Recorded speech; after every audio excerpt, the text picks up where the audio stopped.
স্বপ্ন যে কখনো এরকম হয় এটা কিন্তু আমার একেবারেই জানা ছিল না। একই প্রসঙ্গে স্বপ্ন দেখছে, একই অনুভূতি ফিল হচ্ছে, দুই বোন একই সাথে দুই ঘর থেকে একই স্বপ্ন দেখছে। এটাকে কি বলবো, কাকতালীয়? তো হ্যালো এভরিওয়ান, আসসালামু আলাইকুম। আশা করছি সবাই অনেক অনেক ভালো আছেন, সুস্থ আছেন। আজকে আবারও একটা ঘটনা নিয়ে আপনাদের কাছে আমি চলে এসেছি। হ্যাঁ, এটাকে ঘটনাই আমি বলবো, কারণ এর বাস্তব অনুভূতিটা একেবারে এড়িয়ে যাওয়ার কোনো অবকাশ নেই।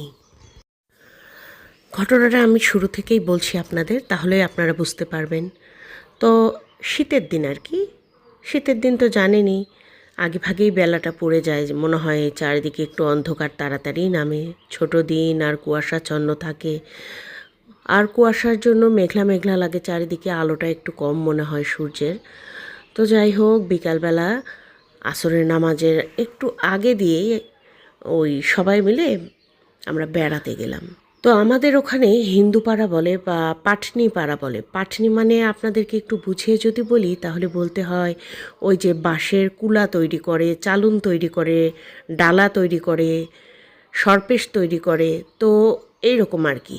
হিন্দুদেরই একটা পাড়া ছিল, তো ওই পাড়াতে ওরা সবগুলো ঘর মিলে এরকম হস্তশিল্পের কাজে এক্সপার্ট। তারা এগুলো তৈরি করতো এবং বিক্রি করতো। তো বাড়ির উপরে গেলে নানান রকম হাতের কাজের জিনিস পাওয়া যায় আর কি। ছোট্ট একটা ছাপড়া ঘরে তারা হয়তো ডালা, কুলা, চালুন, খইচালা যেগুলো তৈরি করেছে আর কি, ওগুলো সুন্দর করে টাঙিয়ে রাখতো। আর লোকজন যাওয়ার সময় যার যেটা প্রয়োজন কিনে নিয়ে যেত। তো ওই পাড়াটার একেবারে কোল ঘেঁষে ধুধু পাথার। আমরা পাথার বলি কাকে, সেটাও একটু বুঝিয়ে বলি, যেহেতু গল্পটা অনেকেই শুনতে পারেন। এক এক অঞ্চলে হয়তো বা এক এক রকম মানে নামে জানে। পাতার হচ্ছে ধানের জমি। ধুধু পাথার মানে কোনো ঘর বাড়ি বা লোকালয় নেই, শুধু জমির পর জমি, মাঠের পর মাঠ। তো এইটাকে আমরা আঞ্চলিকভাবে পাথার বলি। তো পাথারের ধারে এরকম পাড়াটা আর কি। তো ওই পাড়াতে আমরা যখন গেলাম তখন ছেলে, বউ, নারী, পুরুষ গিয়ে দেখি সবাই বাইরের মানে উঠানে বা খলা, তো সেখানে বসে এগুলো বানাচ্ছে। তো অনেকক্ষণ বসে থেকে থেকে তাদের সঙ্গে এগুলো বানানো দেখলাম, গল্প করলাম। তো আমার শাশুড়িকেও তারা চেনে, আমার শাশুড়ি ছোট ছিল, আমার শাশুড়ি ছোটোবেলা থেকেই তাদেরকে দেখেছে। তারা আমার শাশুড়ির বাপের বাড়ির দিকে গেছে, শ্বশুর বাড়ির দিকে গেছে, সেগুলোই নানান রকম গল্প আর কি করছিল। আমার শাশুড়ি মরে গেছে, আমার শাশুড়ি বেঁচে নেই। তো যাই হোক, ওরা আমার শাশুড়ির খুব প্রশংসা করছিল আর বিভিন্ন রকম স্মৃতিচারণ করছিল ছোটোবেলার, সেগুলো আমরা শুনছিলাম। বেশ ভালোই লাগছিল। আমরা বলতে গেছি আমার ছোট বোন, আমার এক চাচা শ্বশুরের মেয়ে আর আমি, এই তিনজন আর কি। যাওয়ার সময় আমরা ভীষণ মজা করতে করতেই গেলাম। তো আমরা যখন গিয়েছিলাম সামনে কিন্তু একটা বাঁশঝাড় পড়ে। ওই বাঁশঝাড়টা আমার শ্বশুরদেরই, 3 বিঘার ওপরে ওই বাঁশঝাড়, বিশাল বড় বাঁশঝাড়। যার যখন যেখানে বাঁশ লাগে ওখান থেকে কাটছে, বিক্রি করছে কখনো বা। আবার আমাদের ওদিকে বাড়িঘর তৈরির সময় বাঁশ দিয়ে কিন্তু তালা পাড়া হতো। তো সেই জন্য বাঁশটা কিছু কিছু জায়গায় কম, আবার কিছু কিছু জায়গায় বেশি ঘনত্বের আছে বাঁশঝাড়ের মধ্যে। তো বাঁশঝাড়ের শুরুতে একেবারেই অন্ধকার। তো ওইখান দিয়ে আসার সময় কিন্তু একলা একলা আমার তো গা ছমছম করে, খুব একটা স্বস্তি ফিল করি না। তো এইরকম আর কি, সেটা পেরিয়ে ওখানে গেছি। তো আমি তো বারবার তাড়া দিচ্ছি, এই চলো হয়ে গেছে, এখন সূর্য ডোবার আগেই আমরা বাড়িতে যাই।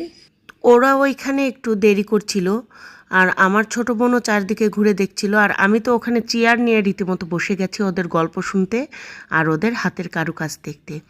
তো এরকম সময়ে আমরা বললাম যে চলো আর একটু ওই দিক থেকে ঘুরে আসি, ওই দিকে অনেক ঘর বাড়ি আছে, গুচ্ছ গ্রাম আছে, যেটা সরকারে মানে সহযোগিতায় মানে যেটা হয়েছে আর কি, গ্রামটা বাড়ি তৈরি করে দিয়েছে গরিব দুঃখীদেরকে সরকার। তো আমি কিন্তু ওই রকম গুচ্ছগ্রাম কোনো দিন এত কাছ থেকে ঘুরে দেখিনি। তো সেদিন লোভ সামলাতে পারলাম না, তো বললাম সবাই মিলে চলো যাই, ওই বাড়িগুলোও দেখে আসি, সরকারি বাড়িগুলো দেখতে কেমন লাগে, ডিজাইনটা কেমন ভিতর থেকে।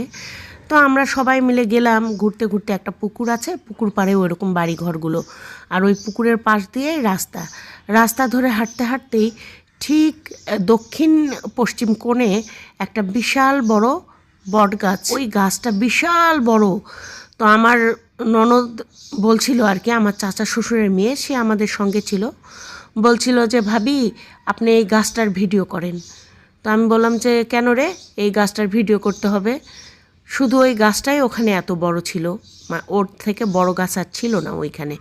তো বলতেছে যে এই গাছটার ভিডিও করেন, এত বিশাল গাছ আপনি ভিডিও করেন, একদম ও মাথা হেলে উপর দিকে দেখতে হচ্ছে, এতটা বড়।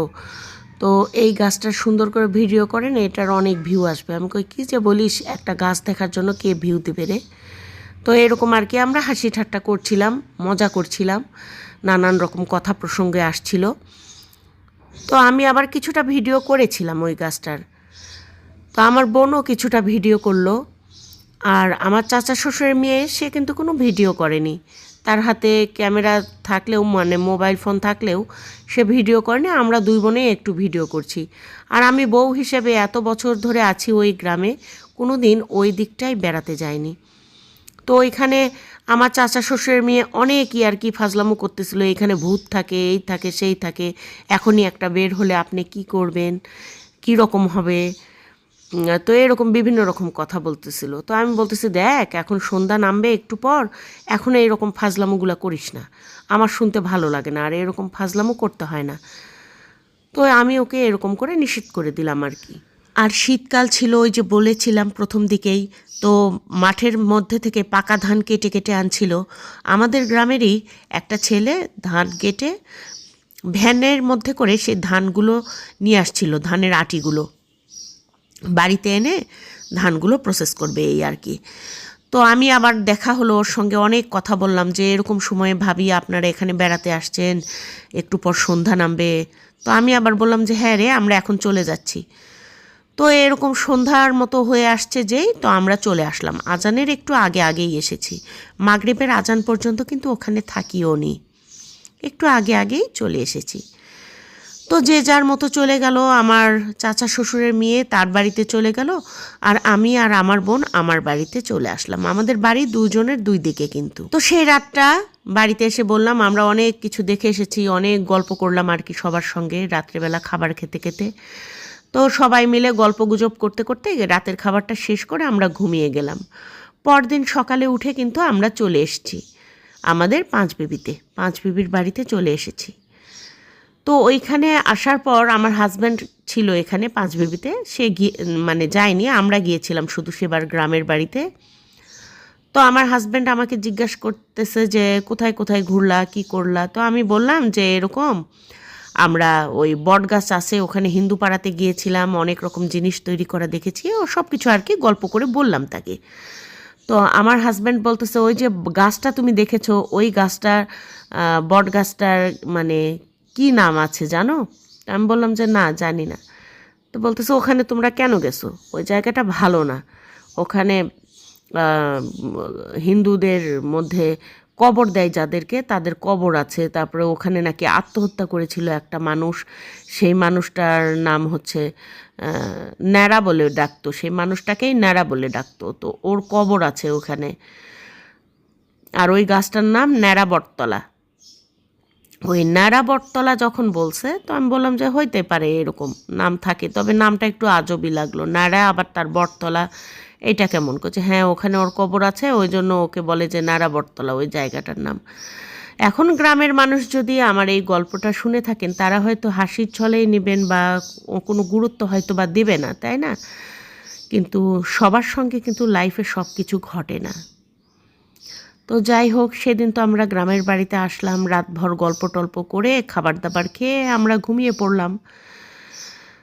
তারপরে ঘুমের মধ্যে এখন আমার বোন শুয়েছে গেস্ট রুমে, আর আমি আমার বেডরুমে, দুই বোন আমরা দুই ঘরে ঘুমাচ্ছি। একই সাথে দুই বোন একই রকম স্বপ্ন দেখতেছি। এটা একটু কাকতালীয় নয় কি? একই রকম স্বপ্ন, একই সঙ্গে একই মানে বাড়িতে দুই রুমে দুই বোন দেখতেছি, এটা কি রকম? মানুষের গল্পের সঙ্গে গল্প মিলে যায়, কিন্তু একই সঙ্গে দেখা স্বপ্নটাও কি মিলে যায়? এটা কিন্তু আমার আজও বোধগম্য নয়, বা একেবারেই আমার চিন্তার বাহিরে অন্য একটা কিছু। তো এইরকম আর কি। তো সকাল হতেই আমার বোন আমার কাছে আসলো এবং আমাকে বলল যে গত রাতে আমার খুব অসুবিধা হয়েছে, ঘুম হয়নি। তো আমি বললাম যে কিসের অসুবিধা হয়েছে? তখন সে বলল যে এরকম এরকম আমি খুব বিভৎস স্বপ্ন দেখেছি। তখন আমিও বললাম যে গত রাতে আমিও এক ফোঁটা ভালো করে ঘুমাতে পারিনি, অস্থিরতায় কেটেছে। তো সে বলল আমাকে যে কি হয়েছে, কি ঘটনা। তখন আমি আবার বললাম যে আমি কী রকম সমস্যার মধ্যে দিয়ে পার করেছি, কী রকম স্বপ্ন দেখেছি। তো এখন আমি দুই বোনের স্বপ্নের বর্ণনা করব আপনাদেরকে, আপনারাই বলবেন এটা আসলে কি ছিল।